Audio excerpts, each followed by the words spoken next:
La cucha con zapatillas. Para quienes no lo saben, en los estados sureños de México se le conoce como cucha a los cerdos, y por ende las cuchas son sus hembras. Teniendo conocimiento de esto, el nombre de la leyenda podría sonar un poco raro e incluso gracioso. Sin embargo, es una de las historias populares que más terror causan en Michoacán, Guerrero, Oaxaca. Cuando yo la conocí tenía apenas 9 años. En ese entonces solía jugar en la calle con los niños de la cuadra hasta altas horas de la noche, y en algunas ocasiones la madre de uno de ellos nos entretenía con historias de terror. Recuerdo que nos sentábamos en la entrada de su casa. La señora tenía toda nuestra atención porque la verdad es que nos encantaba que nos contaran ese tipo de historias. Mi amigo y su madre estaban prontos a mudarse para Acapulco, cuando una de las noches previas al viaje decidió contarnos esta, la leyenda de la cucha con zapatillas. Entre un comentario y otro, la vecina entonces comenzó. Estaba muy entrada la noche y no podía dormir porque extrañamente no tenía sueño. Podría calcular que eran pasadas de las 3 de la mañana en el momento que escuché un ruido que provenía de afuera en la calle. Cabe acotar que las calles del pueblo eran de terracería, por lo que cualquier sonido en la quietud de la madrugada se escuchaba claramente e incluso con más potencia. Sin embargo, escuché un ruido que no era para nada similar al que hacen las llantas de un vehículo. Era más parecido al de los tacones de unos zapatos altos, pero como si fuera de un material bastante duro y pesado, aunque eso sí, quizás un poco más hueco. Me invadió la curiosidad, así que no pude resistir a acercarme a la ventana para ver a qué se debía aquel curioso ruido. Al asomarme me invadió una sensación de escalofríos. Mis ojos no podían creer lo que estaban viendo. El extraño sonido que provenía de la calle no lo producía el taconeo de una mujer, sino más bien se trataba de una figura muy inusual y aterradora. Al principio no lo podía creer y estaba en shock. Pestañeé varias veces para asegurarme de que lo que estaba viendo era real y lo peor es que era cierto. Todo lo que estaba viendo realmente estaba pasando. Al otro lado de la calle podía ver claramente a una cucha de gran tamaño. Medía aproximadamente 3 metros de altura, y lo más inexplicable es que estaba parada en 2 patas usando unas zapatillas de madera, muy similares a las que se usan en el calzado oriental. No sabía qué hacer ni cómo reaccionar, por lo que me quedé paralizada esperando que se fuera y no me viera, pero creo que fue demasiado tarde. De repente, como si yo hubiera hecho algún tipo de ruido para llamar su atención, la cucha volteó a verme. No sé si sintió que la estaba observando desde donde yo estaba, o si sabía perfectamente que estuve ahí todo ese tiempo mirándola. Pero cuando sus ojos se posaron sobre los míos sentí que venía por mí. De pronto que corrí inmediatamente a esconderme detrás de la pared. Procuré no hacer ningún ruido y esperé un tiempo prudencial para que se fuera antes de volver a asomarme por la ventana. Pero qué mala idea era la mía. Al hacerlo pude ver que el animal continuaba ahí y no se había movido ni un solo centímetro. De pronto nuestras miradas se cruzaron por primera vez. En esa oportunidad parecía que disfrutara verme aterrada porque cuando volví a mirarle aquellos ojos, en su rostro se dibujó una sonrisa lo bastante tenebrosa como para hacerme sentir que sería mi último día en la tierra. Allí estuvo durante unos segundos, aunque a mí se me hicieron eternos. Incluso me hizo dudar de lo que estaba pasando, pero lo peor fue al emprender nuevamente su caminata. Mi mayor temor era que tomara la decisión de volver y hacerme daño. Estoy muy agradecida de que no haya sido así y la suerte estuvo de mi lado, pues esa cosa continuó su rumbo hasta perderse en la oscuridad. Cuando la mamá de mi amigo terminó de contarnos, no dejábamos de intercambiar miradas de miedo. Incluso puedo asegurar que al igual que yo, más de uno pensó que la cucha se aparecería en nuestra calle y que se llevaría a alguno de nosotros en la noche. Éramos niños y quizás por nuestra corta edad la historia nos sorprendió mucho, más teniendo en cuenta que puede sonar algo absurda si se quiere. No obstante, para mi sorpresa, a medida que fui creciendo y comentando del tema con otras personas, me enteré que es una de las leyendas mexicanas que más rondan en el estado. Gracias a lo que pude investigar, sé que es un fenómeno que suele aparecer en los pueblos pequeños, pero son muchas las personas que aseguran haberla visto. De saber a ciencia cierta cómo es posible que un animal de este tipo camine sobre 2 patas, y utilice calzado y tenga un descomunal tamaño. Me hace pensar que se trata de algún espíritu, demonio o alguna otra entidad paranormal, la cual se presenta de esta manera para aterrar incluso al más incrédulo. ¿Y tú, habías escuchado alguna vez sobre esta leyenda mexicana? En mi caso había escuchado sobre una aparición similar llamada la cocha enfrenada, pero probablemente en otros estados tenga otro nombre.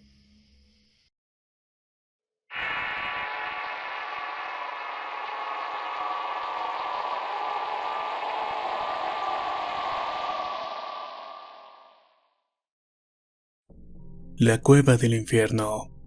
En el pueblo mágico de Mitla, Oaxaca, cuyo nombre significa lugar de los muertos, viven muchas personas que se dedican a practicar la brujería. No solo en esta tierra se conservan algunas tradiciones zapotecas más antiguas, sino que muchas de ellas también son paganas. Pero quizás lo más espeluznante de todo es que los mismos habitantes aseguran que en ese lugar vive el diablo, específicamente en una cueva mejor conocida como la Cueva del Infierno. La versión popular dice que quienes asisten a esta cueva es con el único fin de buscar a Satanás para pactar algo. Para ello se valen de ofrendas y sacrificios con los que logran hacer que se manifieste. Quienes lo han visto lo han descrito como un ente híbrido muy elegante que habla zapoteco y monta a caballo. Lo de híbrido se debe a que sus patas son de guajolote, y a saber es la única característica física no humana en esta persona. Como si fuera poco, existe una leyenda que habla sobre la carretera que está cerca de la cueva. Dice que los ingenieros que la construyeron tuvieron muchos problemas para lograrlo, así que los locales le sugirieron que podría ser culpa del diablo, puesto que estaban construyendo la carretera sobre su casa, o sea, sobre la cueva. Algunos de los lugareños les indicaron que lo mejor sería que fueran a visitarlo para pactar con él y que les dejara terminar la obra, pero muchos de los trabajadores prefirieron no hacerlo por el miedo. Aunque algunos pocos lo acompañaron hasta la entrada, solamente uno de ellos, el encargado de la obra, se atrevió a entrar. Satanás ya sabía que este hombre iría a visitarlo y en efecto lo estaba esperando. Al verlo, el ingeniero casi queda petrificado, pero el rey de las tinieblas le habló calmadamente. Hizo que el hombre se sintiera seguro y procedieron a hacer la propuesta. Cuando salió del shock y por fin pudo decirle lo que deseaba, el diablo accedió a ayudarle, pero solamente a cambio de una condición. Quería que le diera a cambio un auto lleno de almas. El hombre, extrañado y sin saber muy bien cómo saldaría esa deuda, aceptó al final porque no tuvo más remedio. La carretera estuvo lista al cabo de poco tiempo, y muchos habitantes del pueblo estaban ansiosos por estrenarla. Sin embargo, lo que el ingeniero no se imaginaba es que ese mismo día de la inauguración ocurriría un catastrófico accidente vehicular, en el cual perderían la vida varias personas que iban en uno de los autos. Y aunque ese día hubo sangre inocente derramada en la recién estrenada carretera, ese hombre parecía no sentir culpa. Su ambición fue aumentando a tal punto que decidió hacer una segunda visita al diablo, esta vez para pedirle mucho dinero, pues le pareció que el precio que había pagado la vez anterior poco le afectó. El ser maligno aceptó el pacto, pero esta vez no le dijo al ingeniero qué querría a cambio, salvo que más adelante buscaría la manera de cobrar el favor. Sin imaginar qué tan grave sería su deuda, el hombre aceptó y se fue del lugar. Con el paso del tiempo, uno a uno fue muriendo los 7 hijos del ingeniero, todos en situaciones muy extrañas o causas muy difíciles de explicar. Finalmente murió la esposa, la única compañía que le quedaba en vida, y así fue como aquel hombre se quedó enteramente solo. Tenía muchísima riqueza material, pero ninguna compañía con quien disfrutarla. Al comienzo trató de consolarse con los lujos que poseía, pero la culpa pudo más y terminó volviéndose loco hasta morir. No obstante, hay quienes aseguran que su alma no encuentra descanso y está en pena pagando una condena eterna. Dicen que lo han visto merodear en la carretera y en los alrededores de la cueva, siempre tratando de prevenir a los hombres de que no entren en ella ni hablar con quien habita en la cueva. Lo peor de todo es que son más quienes hacen caso omiso del aviso y van en búsqueda del diablo para pactar cosas inimaginables sin pensar en las consecuencias. Quienes tienen intereses egoístas sin pensarlo 2 veces saben exactamente hacia dónde dirigirse para contactarlo.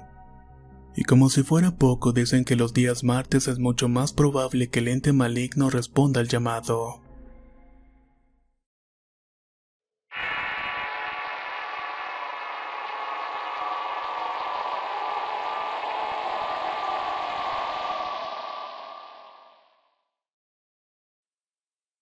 La leyenda del Cerro del Muerto. Cuenta la leyenda que el Cerro del Muerto es el escondite de los indígenas chichimecas, negros y capulines. Estos al amanecer bajan en parejas para dispersarse en el barrio de San Marcos, otros van al barrio de Guadalupe y otros al Encino, mientras que el resto se va para la estación, todos para cuidar el municipio de Aguascalientes. Además, cuenta la tradición que este cerro posee más de una entrada, y que en su interior existe uno de los tesoros más asombrosos del planeta, el cual se encuentra compuesto por oro acumulado por los indígenas de la región. Sin embargo, varios gobernantes han intentado explorarlo pero no han podido por causas muy extrañas, uno de ellos incluso siendo envenenado. De este modo se tiene la creencia que el tesoro está encantado y resguardado por quienes ocultan allí. Pero ¿cómo se formó el cerro? Acerca de su origen se dicen que en ese sitio se reunieron los chichimecas, los chalcas y los nautlacas. Esto en aras de acordar dónde se establecerían y a dónde saldrían. A su vez, cada tribu contaba con un representante, un sacerdote gigante fornido y de aspecto imponente. Ellos tres se encargaron de deliberar acerca de lo que se debía hacer y al anochecer el jefe chichimeca se le ocurrió darse un baño en el charco de agua caliente de la cantera, pero al hacerlo este desapareció. Ese sitio está conformado por un manantial de aguas termales, y según la creencia popular existen varios charcos que habrían sido sembrados por otras tribus anteriores. La manera de construirlos era abriendo un hoyo en la tierra y agregando agua de su guaje y sal. Luego lo cubrían durante 4 años hasta que se formaban los manantiales de aguas sulfurosas. Es por ello que la localidad recibió el nombre de Aguascalientes. Pasaban los días y el sacerdote chichimeca no volvía con su tribu, por lo que empezaron a pensar que los chalcas lo habían traicionado. Sin embargo, habían hecho un pacto de honor y no era posible que lo hubieran roto o eso querían creer. Pero pasaron los meses y se convencieron de que eso no era lo que había sucedido. Así que fueron en busca de ellos para vengarse. Eso tomó por sorpresa a los chalcas, por lo cual pidieron ayuda a los nautlacas, pero estos, incluyendo su sacerdote, prefirieron no involucrarse en la guerra. Sin más que hacer que enfrentarse a sus contrincantes, la tribu chalca tuvo que luchar para defenderse. Pero en plena batalla apareció el sacerdote chichimeca pidiendo que se detuvieran, y se puso a explicar que solamente había ido a sembrar charcos. Pero esto no fue escuchado y para colmo una flecha le atravesó el corazón. Moribundo, el sacerdote herido intentó huir del campo de batalla dejando a su paso un rastro de sangre, que aún hoy en día es visible en la tierra roja del montecillo. Al tratar de explicarles a los integrantes de su tribu que lo seguían, no resistió y cayó muerto encima de ellos. De esta manera los sepultó a todos. Y fue con sus cuerpos que se formó el famoso Cerro del Muerto de la ciudad de Aguascalientes.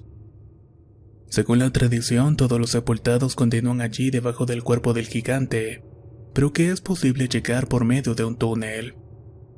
Algunos arqueólogos han intentado entrar, pero una vez dentro escuchan voces, sollozos y lamentos que han hecho que detengan la exploración inmediatamente. Quienes han arriesgado a seguir excavando no han podido contarlo porque han perdido la memoria. Algunos pierden la razón o han quedado mudos e incluso algunos han fallecido. A pesar de su nombre, este montecillo no está muerto, pues en su interior viven las almas de quienes fueron sepultados vivos. De modo que nadie olvide que los primeros en poblar Aguascalientes fueron los chichimecas, los chalcas y los nautlacas.